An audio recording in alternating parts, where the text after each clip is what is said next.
Les nappes phréatiques sont nos réserves d'eau potable.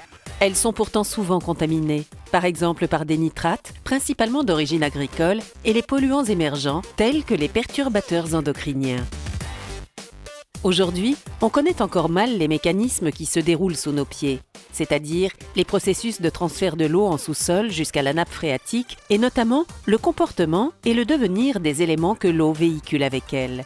Pour répondre à ces problématiques, l'Institut des sciences de la Terre d'Orléans a lancé le programme OZNS, Observatoire de la zone non saturée. OZNS, c'est un projet qui s'insère dans un programme régional qui s'appelle PIVOT et il vise à comprendre le devenir des polluants agricoles, notamment les nitrates, mais tous les autres polluants, et aussi surtout les polluants émergents et les perturbateurs endocriniens.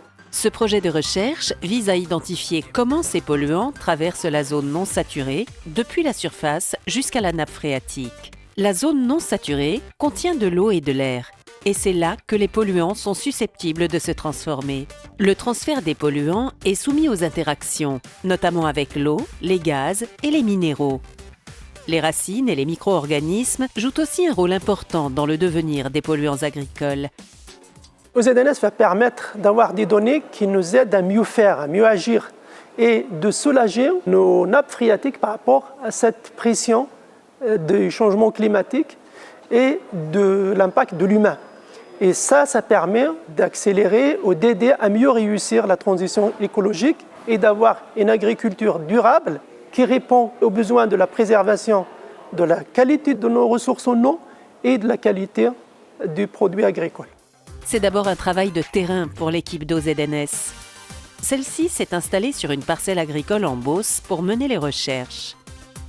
On a installé des capteurs pour acquérir beaucoup de données et développer des bases de données sur plusieurs années, de façon à ce qu'on puisse tester les modèles, nourrir les modèles numériques et prédire ce qui va arriver selon les pratiques agricoles et selon la pression anthropique, donc de l'humain, de façon à ce qu'on ait des jumeaux numériques vers la fin. Les jumeaux numériques, c'est tout simplement, on reproduit le maximum de ce qu'on sait sur un objet, de façon à ce qu'on puisse repérer ce qui est essentiel dans son fonctionnement. Et ça, c'est vraiment fondamental pour la gestion de nos aquifères et de nos ressources en eau.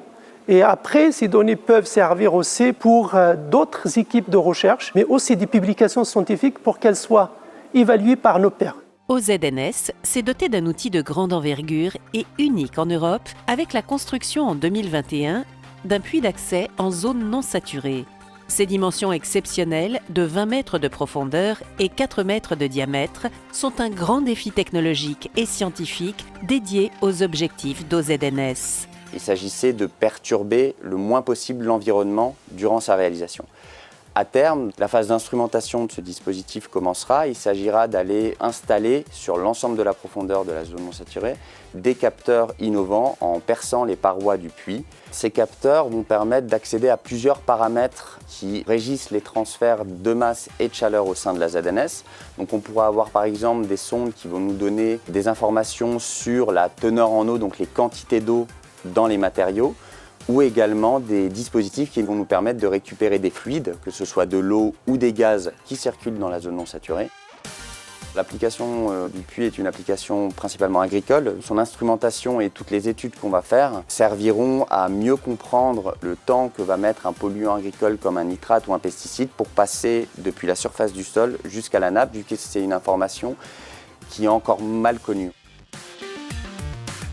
On a installé des capteurs et on va continuer à le faire aussi pour l'enseignement et former les ingénieurs de demain qui s'approprieront de ces connaissances et de ces méthodes de gestion des ressources en eau.